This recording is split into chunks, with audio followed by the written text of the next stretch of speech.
ரொம்ப ரொம்ப சந்தோஷம். இந்த தமிழக மகளிர் உரிமை மீட்பு பயணம், தமிழக மகளிர் உரிமை மீட்பு பயணம் சிங்கப்பெண்ணே எழுந்து வா என்ற ஒரு கோஷத்தோடு, ஒரு முழக்கத்தோடு சிறப்பாக இன்று ஓமலூர் பகுதியில் நடந்து கொண்டிருக்கிறது.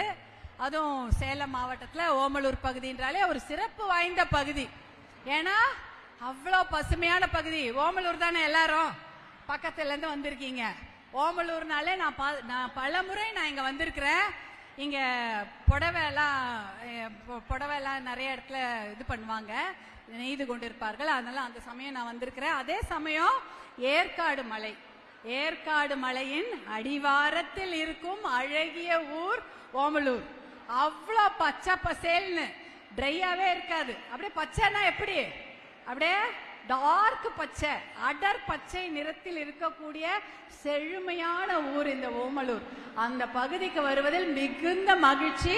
அதிலும் உங்களை போன்ற சகோதரிகளை பார்த்ததில் அதைவிட அதிக மகிழ்ச்சி. ஏன்னா நம்ம கல்யாணத்துக்கு வருவோம், கொஞ்சம் பேரை பார்ப்போம், இல்ல ஏதாவது ஒரு மீட்டிங்க்கு வந்தா அங்க என்னுடைய அண்ணன்களையும் என் தம்பிங்களையும் தான் பார்ப்பேன்.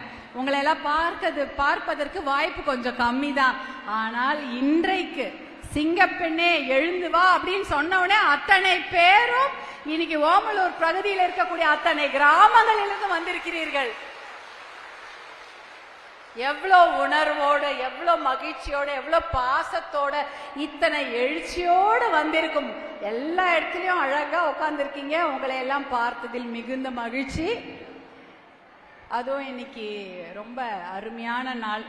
ஏன்னா சனிக்கிழமை என்றதுனால எல்லாருக்கும் நம்மளாம் கொஞ்சம் அப்பா வேலையெல்லாம் இல்லாம இருக்கோம், அதனால வந்திருக்கோம்.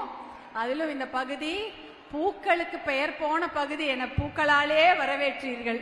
இந்த ஓமலூர் பகுதியில திம்மப்பட்டி, பூசாரிப்பட்டியில வந்திருக்கீங்களா? யார் யாரு? ஓ, எல்லாரும் வந்திருக்கீங்க. எல்லாருமே மலர் விவசாயம் இல்லையா? அப்புறம் இன்னைக்கு என்ன நாள்? பிப்ரவரி 14. பிப்ரவரி 14 நமக்கு நினைவுக்கு வருவது என்னது? வேலண்டைன் டே, காதலர் தினம் என்று எல்லாரும் சொல்லுவாங்க. காதலர் தினத்துக்கு அதிகமாக விற்று தீர்வது பூக்கள் தான், பூதான். எல்லா ஊர்லயும் காதலர் தினம்னாலே அது வேலண்டைன் டே அப்படின்றாலே தன்னுடைய நெஞ்சுக்கு நெருக்கமானவர்களுக்கு பூக்களை பரிசளிப்பாங்களாம். நமக்கெல்லாம் யாராவது பூலாம் கொடுத்தா யார் கொடுப்பாங்க? நம்முடைய கணவர்கள் தான் கொடுப்பாங்க இல்லையா? ஆமா. தோட்டத்தில் இருக்கிறதே கிள்ளி கையில கொடுத்துருவாங்களா? அப்படிதான் சொல்றீங்க. தோட்டத்தில் இருக்கிறதே கிள்ளி கையில கொடுத்துருவாங்க. நம்முடைய வீட்டுல நமக்கு பூ, மல்லிப்பூ வாங்கி கொடுப்பாங்க, இல்ல ரோஜா பூ வாங்கி கொடுப்பாங்க.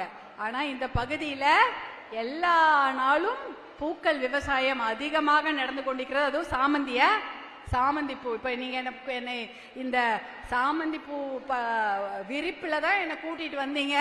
அவ்வளவு அழகாக இருந்தது. அவ்வளத்தையும் பார்க்கும்போது ஒரே மனசுக்கு ஆனந்தம் தான். அதுவும் இந்த வெளியூர்ல எல்லாம் பாத்தீங்கன்னா ரோஜா பூ தான் கொடுப்பாங்க. நம்ம ஊர்ல மல்லிப்பூவும் சாமந்தியும் தான். அதுவும் இந்த ஏற்காடு பகுதி, நான் இந்த ஏற்காடு பகுதிக்கு அடிக்கடி வருவோம். ஏன்னா எங்களுக்கு ரொம்ப பிடித்த இடம் ஏற்காடு என்பதால். என்னுடைய கணவர் மருத்துவர் அன்புமணி ஏற்காடுல தான் படிச்சார்.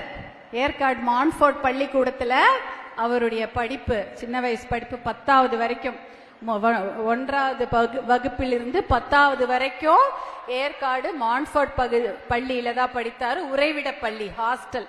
அதனால அடிக்கடி அவங்க ஏற்காடுக்கு வருவாங்க. அதற்கு அப்புறமும் நாங்களும் தொடர்ந்து இந்த ஏற்காடுக்கு வருகிறோம். அப்பெல்லாம் இந்த பகுதிக்கு வருவோம். ரொம்ப சந்தோஷமா இருக்கும், அப்படியே பச்சை பசேல்னு அந்த ஊரை பார்க்க. ஆனா இந்த கடந்த மாதம் மருத்துவர் அன்புமணி இங்க அவர் ஒரு 100 நாள் நடைபயணம் ஒன்று மேற்கொண்டிருந்தாரு. நிறைய பேர் பார்த்திருப்பீங்க, தொலைக்காட்சியில பார்த்திருக்கலாம். அந்த சமயம் சரபங்கா நதி இருக்கு இல்லையா, அங்க போய் பாக்குறாரு. டேனிஷ்பேட்டை அல்ல அப்படியே உருவாகி வரக்கூடிய அந்த பகுதியில நதியை போய் பார்த்துட்டு அவ்வளோ சந்தோஷம். ஏன்னா ஏற்காடு மலையில் உருவாகும், அந்த சேர்வராயன் மலைப்பகுதியில் உருவாகும் மழை காலத்தில் வரக்கூடிய தண்ணி அத்தனையும் அந்த சரபங்கா ஆறுக்கு வருது. அவ்வளோ அவ்வளோ சுத்தமான தண்ணிய பார்க்கவே முடியாது அப்படின்ற அவர் சொல்றாரு என்கிட்ட. அவ்வளோ சுத்தமான அருமையான சுத்தமான குடிநீர். அதுவும் அந்த தண்ணி மழைப்பகுதி மழை காலங்களில் மட்டுமல்ல மலைப்பகுதியில வருது. அப்ப மலையிலிருந்து இருக்கக்கூடிய ஹெர்ப்ஸ், அதாவது என்ன சொல்றோம், மூலிகைகள், அந்த மூலிகைகளை அடிச்சுக்கிட்டு அந்த தண்ணி வருது. அப்ப அந்த தண்ணியில சுத்தமான தண்ணீர் மட்டுமல்ல, மூலிகை நிறைந்த தண்ணீர், மூலிகையோடைய நல்ல தன்மைகள் நிறைந்த தண்ணீர். அந்த தண்ணியை குடிச்சா நோயே வராது, அப்படித்தானே? மலைப்பகுதியில வர தண்ணியில குடிச்சா நோய் வராது. அப்படிப்பட்ட ஒரு நீர் வருது. ஆனா வந்த கொஞ்ச நேரத்துக்கெல்லாம் அது சரபங்கா சிட்டிக்குள்ள போகும்போது என்ன ஆயிடுது, சாக்கடை கலந்து சாக்கடை கழிவு நீராக மாறி விடுகிறது. அப்ப என்னது, அவ்வளோ சுத்தமான தண்ணி, அதை குடிப்பதற்கு ஓமலூர்ல நமக்கு கொடுப்பன இல்லையா? ஏன் இந்த சாக்கடை தண்ணிய குடிக்கணும்? சாக்கடை தண்ணியும் கழிவு தண்ணியும் கலந்து அந்த தண்ணி ஆறே கெட்டு போயிடுச்சு. அவ்வளோ நல்ல தண்ணி இப்படி ஆயிடுச்சு அப்படின்றாங்க. அதை பார்க்க பார்க்க மனசெல்லாம் வெதும்புது அப்படின்னு சொல்றாங்க. அப்ப ஆனா தண்ணி தானமா ஒரு ஊருக்கு முக்கியம். ஒரு ஊர் எப்படி வளரும் தெரியுமா? ஒரு ஊர் இருக்குன்னா அதை சுத்தி தண்ணி தான் இருக்கும். தண்ணி இருந்தாதான் அந்த பகுதியில ஊரை வளர்ப்பாங்க. இல்லைன்னா அது தண்ணி இல்லைன்னா ஒரு இடத்துல ஊரே இருக்காது. தண்ணி இல்லைன்னா அந்த பகுதியில ஊரே இருக்காது. ஏதாவது ஒரு ஆறோ ஒரு குளமோ ஒரு ஏரியோ ஒரு கிணறோ இருந்தாதான் அந்த இடம் வளம் பெறும். அப்படிப்பட்ட இந்த மாதிரி ஒரு சூப்பரான இடம் இது. சரபங்கா ஆறு இருக்குது. ஆனா அந்த இடத்துல குடிப்பதற்கு தண்ணீர் இல்லை. என்ன தண்ணி நமக்கு கிடைக்குது? சாக்கடை கலந்த நீர் கிடைக்குது. ஆனா இந்த பகுதியில உபரி நீர் திட்டம், காவிரி உபரி நீர் திட்டம் இருக்கிறது.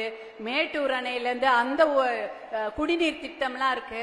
ஆனா அதெல்லாம் சரியாக செயல்படுதா அப்படின்னா இல்லைன்னு தான் சொல்லணும். ஏன்னா ஒரு நல்ல திட்டம் இருக்குது. அதுல 100 ஏரிய, அந்த 100 ஏரிய நிரப்பணும். ஓமலூர், எடப்பாடி, சங்ககிரி போன்ற தொகுதியில, சேலம், மேட்டூர் எல்லா இடத்துலயும் 100 ஏரிகள் இருக்கு.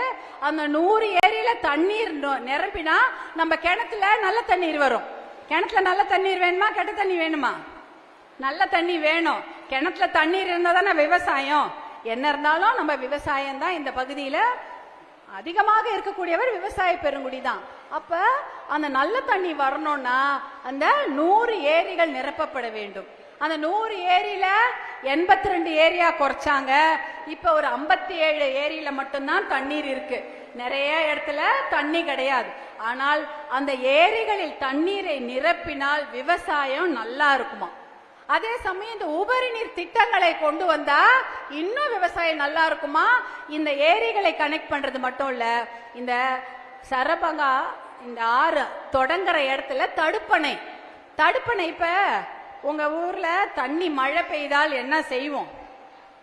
மழை பெய்யுதுன்னு வச்சுங்க, நாளைக்கு மழை பெய்யாது, தண்ணி வருது, நாளைக்கு தண்ணி கிடையாது. அப்ப என்ன பண்ணுவோம்? அந்த இன்னைக்கு பெய்யற தண்ணிய சேமிச்சு வைப்போம்.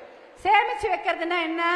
ஒண்ணு டேங்க் இருந்தா டேங்க்ல ஏத்திப்போம், இல்ல குடத்துல சேமிச்சு வைப்போமா இல்லையா? நல்ல தண்ணி வந்தா குடத்துலயோ அண்டாலையோ பாத்திரத்திலயோ வீட்டுல வச்சுக்குவோம். ஐயோ 2 நாளுக்கு நல்ல தண்ணி கிடைக்காது, இந்த ஒரு தண்ணி தான், அதை நம்ம பத்திரமா வச்சுக்கணும், சேமிச்சு வைப்போம் இல்லையா? அதே மாதிரி இந்த சரபங்கா ஆறு வருகிற இடத்திலேயே தடுப்பணைகளை கட்டிவிட்டால் நல்ல தண்ணியை சேமித்து எல்லா ஊருக்கும் வழங்கலாம். மேட்டூரா இருக்கட்டும், சேலமா இருக்கட்டும், இல்ல இன்னும் கொஞ்சம் அந்த விரிவுபடுத்தினா வசிஷ்ட நதி, மணிமுத்தாறு நதி வரைக்கும் இந்த நல்ல தண்ணி போச்சுன்னா கடலூர் மாவட்டம் வரைக்கும் இந்த தண்ணியை நாம உபயோகப்படுத்தலாம்.